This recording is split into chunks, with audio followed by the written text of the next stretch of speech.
భౌగోళిక తెలంగాణ వచ్చింది కానీ సామాజిక తెలంగాణ రావాల్సిన అవసరం ఉందని బీఆర్ఎస్ నుండి డిఫెన్స్ లో పడేసిన కవిత చేసిన ఈ కామెంట్స్ వెనుక వ్యూహం ఉందా? బీఆర్ఎస్ లో ప్రాధాన్యత కోసమే తను ఉద్దేశపూర్వకంగా ఈ కామెంట్స్ చేశారా అంటే అవుననే సమాధానం వస్తోంది. కల్వకుంట్ల కవిత రాజకీయం బీఆర్ఎస్ లో తీవ్ర ప్రకంపనలు రేపుతోంది.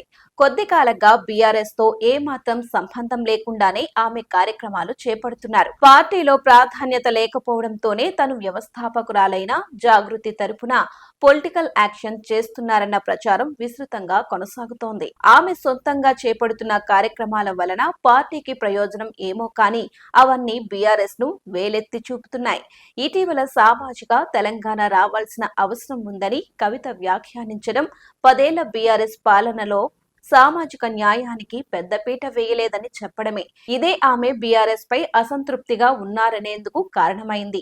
పార్టీలో కవితకు ప్రాధాన్యత లేకపోవడంతోనే ఈ కామెంట్స్ చేశారని చర్చ కూడా నడిచింది. దీంతో ఏదో జరగబోతోందని భావించి కవితకు బీఆర్ఎస్ నేతలు నచ్చజెప్పారని ఆమె మాత్రం నోవే అన్నట్టుగా గాసిప్స్ వచ్చాయి. ఇదిలా ఉండగానే ప్రస్తుతం బీఆర్ఎస్ అధ్యక్షుడు ఎన్నికపై కసరత్తు జరుగుతున్న క్రమంలో తనకు బీఆర్ఎస్ వర్కింగ్ ప్రెసిడెంట్ ఇవ్వాలని కవిత ఖరాఖండిగా తేల్చి చెప్పినట్లుగా బీఆర్ఎస్ వర్గాలు చెబుతున్నమాట. దీనికి కేటీఆర్ నిరాకరించటంపై కవిత అసంతృప్తిగా ఉన్నారని, ఈ కారణంగానే తనపై పార్టీలో ఎవరు కుట్రలు చేస్తున్నారో తనకు తెలుసు అని, సమయం వచ్చినప్పుడు వాటన్నిటినీ బయట పెడతానని వార్నింగ్ ఇచ్చినట్లు తెలుస్తోంది.